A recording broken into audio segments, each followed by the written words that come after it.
If you are thinking of buying Qorpo tokens because of its juicy gains, make sure to watch this video until the end, because what I'm about to tell you might change everything.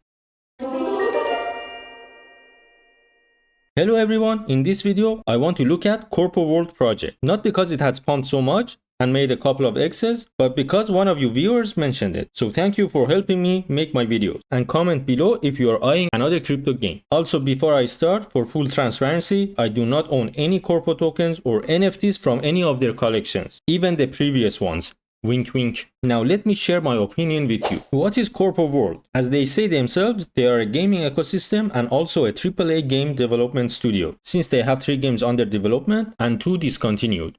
More on those later. The way I understood the ecosystem part is that Qorpo wants to help onboard gamers to Web3 games and somehow integrate the Qorpo tokens within those games. They also want to seamlessly onboard Web2 gamers. Now I don't know how seamless it's going to be, but the first thing you see is the Qorpo token listing going live, getting the Founders collection, getting the Genesis Zero collection. So it's all about Web3 NFTs, even when you go to the website. So Qorpo token is live, Genesis drop is there, and buy the NFTs on OpenSea. Also, buying their NFTs from their own website requires you to know about Web3 and how the transactions work. And on the development side, they have Citizen Conflict, a tactical shooter game like the Finals, Aneemate, a Pokemon style RPG monster collecting game, maybe like Pal Wars, and Egos, I guess this is their version of Fall Guys.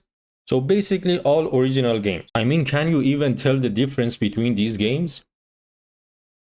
I have made a previous video on the gameplay for Citizen Conflict, since that's the only playable game they have right now. I'm gonna put the link in the description if you want to check it out. But I tried it again to see what has been done after the updates. I would say it has got even worse, at least for me. Apparently I'm not close enough to their servers. Before it played much more smoothly, maybe because it was empty and I only played against bots. And now because of the token launch and the airdrop campaigns, it has some real players.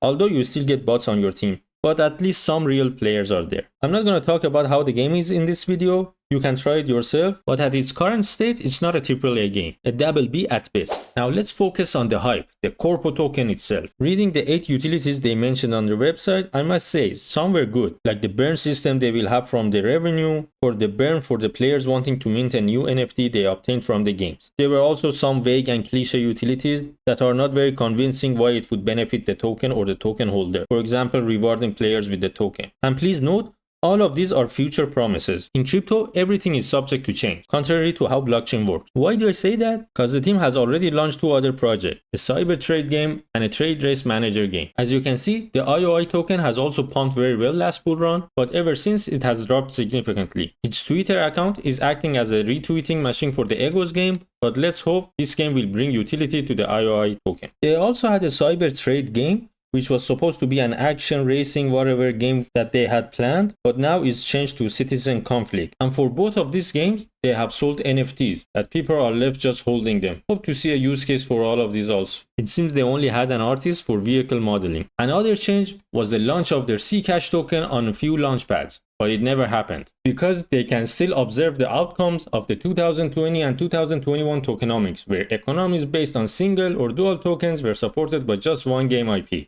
And we know what happened then. They weren't just observing, they were causing it. But I guess it's not a bad thing that they're sticking to one token and they're not launching more. And I'm not saying change is a bad thing, but what is stopping them from changing the whole white paper? Oh right, nothing.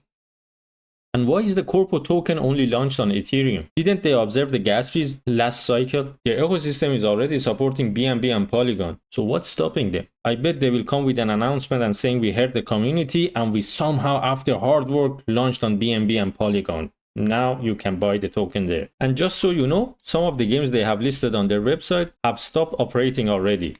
So I know for a fact Cinder is not working anymore, they shut down. Barrowland, I think they're pretty much shut down. Now let's check out the team. At first, you would be amazed with so many members, 60 plus staff, experience from Mafia 2, Horizon, but digging deeper, I wasn't convinced this is a AAA gaming studio. Most of them were names and pictures with no link to their profile or resume or LinkedIn page, and the others that had LinkedIn page, either they have moved on from the company and they didn't work there anymore, or they didn't have any related gaming experience. Their head of Unreal team is actually a recent graduate, and only the 3D animator has all the mentioned experience. So Horizon Zero Dawn, Mafia 3, and all that. And that's why we're getting the beautiful trailers. I know I shouldn't judge people's past. So let's move on. Speaking of moving on, I went to check out their address, and I got to this place.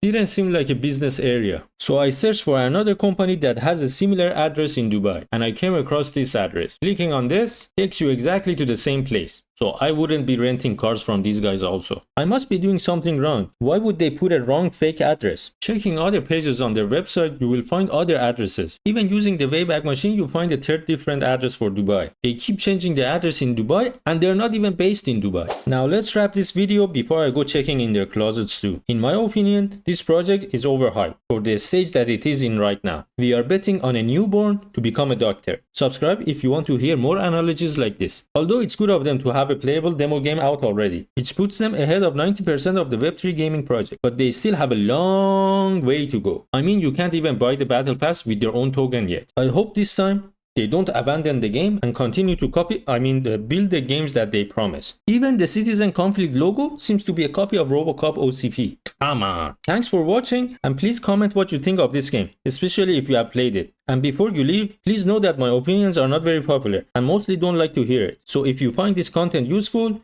please share with others so they can hate us both. Don't forget to subscribe, and that's it for this video. Bye.